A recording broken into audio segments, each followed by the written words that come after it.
Kamusta Capricorn? Welcome to Like a Tarot.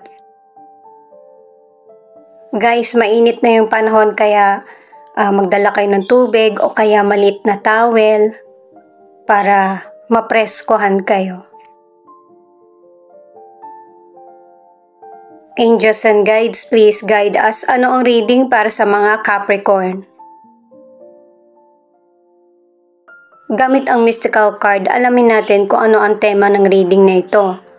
At saka gamit naman ng tarot cards, alamin natin kung ano ang hadlang, ano ang dapat gawin. At saka kukuha din ako ng bato, yung rune. At saka sa uli, kukuha ako ng additional cards para sa blessings. Alam nyo ba guys, dito ko palang sasabihin na hindi lang naman yung mga tao ang gustong magpa-reading sa akin. Yung mga spirit guide mismo yung pumupunta. Kaya wag ka na magtaka kung bakit itong video na to sa dinami-rami ang kiniklik mo. Yung guide mo mismo yung nag-utos sa iyo, na ako din yung napag-utosan. Na one day makakaabot sa iyo yung message niya. Base sa booklet, itong card na ito, ang ibig sabihin ay wag mo masyadong pagurin yung sarili mo sa kakaisip ng negative. Kapag may negatibo, mag-isip ka ng mas positibo.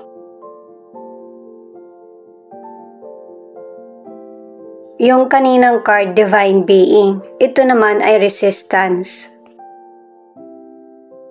Pinapaunawa ng card na ito na yung buhay mo ay parang kanta na pinahaba. Ganun yung paglalakbay mo sa kapalaran mo. Na ang buhay mo may kalungkutan, nare-release mo at may magandang meaning.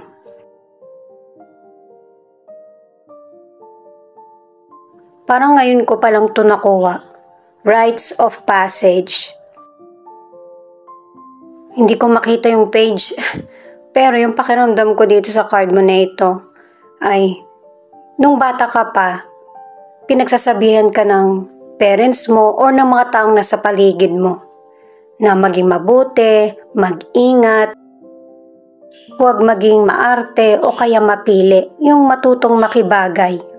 At yan yung ina-apply mo sa buhay mo ngayon. Ito madali lang hanapin. Healing Hands. Ang ibig sabihin nito, kapag may kaguluhan, mag-relax ka muna o kaya i-let go yung galit mo or pagkainis. Para hindi lang emosyon mo ang makokontrol mo, pati yung sitwasyon.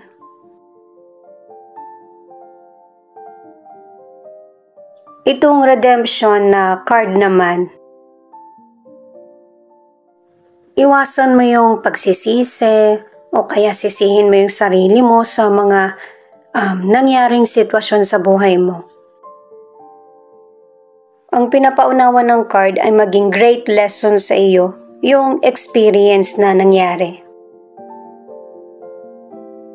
Paalala lang guys, para sa mga bagong viewers na ang reading na ito ay timeless reading at general reading kaya hindi magre-resonate sa lahat. Kunin mo lang yung akma sa sitwasyon mo. Ikaw na magpalit kung si person mo ito o ikaw.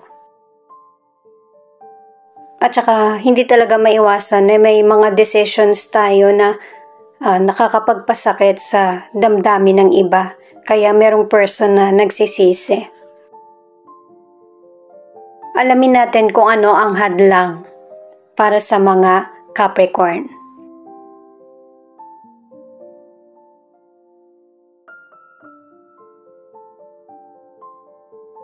Three of Swords, Three of Pentacles in reverse at Seven of Wands. May negative na sitwasyon na nangyayari sa buhay mo. Sa karir mo man ito, sa financial or love life. At ipinapakita yung paninindigan mo sa bagay na pinaniniwalaan mo.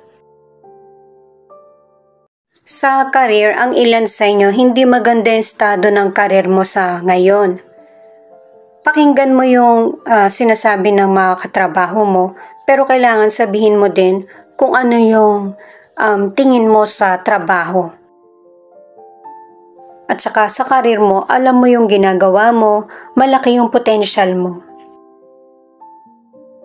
Pero para maging patas, kahit alam mo na yung karir mo o negosyo, makinig ka pa rin sa kapwa mo.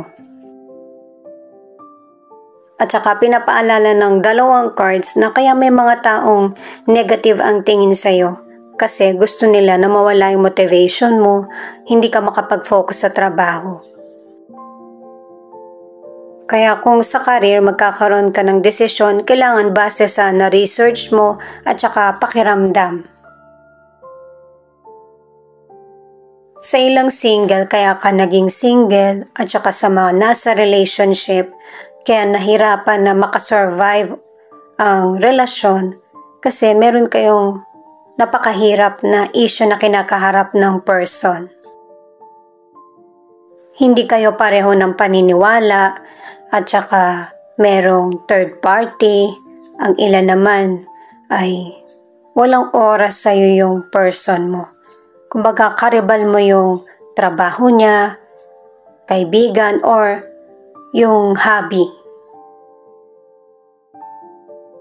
At saka 2 cards na yung nagsasabi na ang ilan sa inyo ang naging dahilan ay yung third party kaya nagkakalupuan or nagkahiwalay. At saka ang ilan na nasa relationship pwedeng yung person mo or pareho kayo na nagsisisihan sa issue. Itong The Magician at Queen of Swords, ang pinapahiwatig nito, merong person na masyado nang sure sa mga decisions na kailangan mo ding alamin kung ano yung opinion ng iba or opinion or feeling ng person mo. Kailangan kasi nakaka-relate yung kapwa mo sa sitwasyon mo or feeling. Ipaalam mo sa tamang pamamaraan na para makakonekta dun sa person na gusto mong magkaroon ng magandang koneksyon sa iyo. Diba sinabi na ng mystical card na anuman ang tensyon na nangyayari sa buhay mo, kailangan mong maging kalma na harapin ito para makontrol mo yung situation. At saka makaisip ka rin ng tamang solusyon para sa sarili mo. Sa mga single, kung naging broken-hearted ka sa nakaraan, walang koneksyon yung mga taong nasa paligid mo. Kaya single ka man or nasa relationship, huwag mong hayaan na sirain ng iba yung mabuti at magandang paniniwala mo. Ace of Pentacles, 4 of Wands, at 3 of Cups. Ito naman yung ano ang dapat mong gawin. Itong pinapahiwatig ng mga cards mo na kung ang ilan sa inyo marami kang nagasto sa nakaraan o kaya ngayon, mababawi mo rin ito. Magsisimula ka ulit mag-ipon, ang ilan magkakaroon ng bagong trabaho o kaya bagong negosyo, yung bang dadagdagan mo ba? Kasi ang ilan sa inyo kahit ilang araw or matagal kang nakapagpahinga ay nakatulong sa iyo para ma-refresh ang isip at ang energy. 2 cards na yung nagsasabi na ito yung gusto mong maulit, yung pagsasalo-salo or kasiyahan. Sa financial, merong magandang oportunidad na pwede kang pagkakitaan. Malapit na ito mangyari kaya kailangan mong mag-save ng money. Naka 2 cards ka na kailangan mong planuhin na maging secure yung financial mo. At saka 2 cards na rin na nagsasabi na isi-celebrate mo yung mga sacrifices mo para magkaroon ng achievement yung mga goal mo sa buhay. At saka paalala na mag-celebrate ka pero kailangan limitahan mo din kung ano yung makakaya mo lang kasi marami kang celebration na aatenan or ikaw mismo yung magsisimula. Ang importante yung sitwasyon mo, hindi yung sasabihin ng iba. Sa mga single, naka-4 na cards ka na makakamit ka ng potential person na kapareho mo ng mindset sa trabaho o kaya sa negosyo.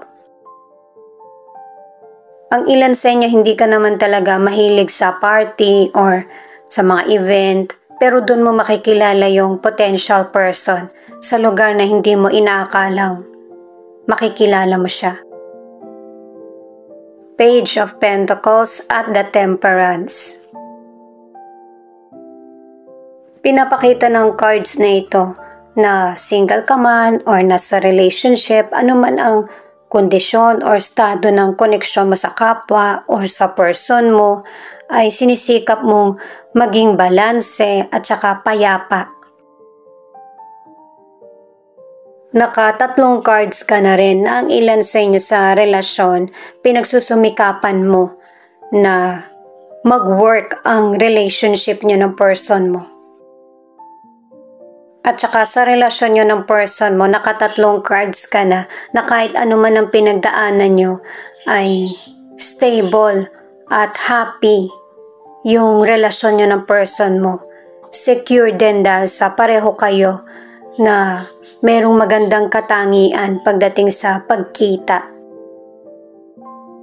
At saka pinakita na rin sa mga unang cards mo na hindi mo naman masyadong pinapansin yung kamalian ng person mo kasi alam mo babalik din siya sa iyo. Anumang issue ang kinasangkutan ng person mo sa relasyon, money man ito or ibang tao. Ito nga palang bato na rune ay sinaunang alphabet na parang tarot cards na magical ang mga meaning. Ewas in reverse, dagas, fehu, at naudis. Sa rune na ito ay pinapakita na magkakaroon ng travel, communication at improvement sa buhay mo. Unti-unti itong nangyayari at saka meron ding mga bagong darating na mas meron kang pag-asa or magandang future. Ang ilan sa inyo patungkol ito sa property, income o kaya negosyo. At saka naka-3 words ka na para sa success, achievement na paparating sa buhay mo. Pero syempre, kailangan ipagpatuloy mo pa rin yung effort mo. At saka, ang ilan sa inyo feeling mo hindi ka natatrato ng tama, pero kung ipagpapatuloy mo yung kabutihan sa isip at sa puso mo, makakabuild ka ng good karma. At kung magkaroon man ng delay sa buhay mo, darating yung tamang panahon para harapin mo ito. Kaya i-reserve mo yung energy mo.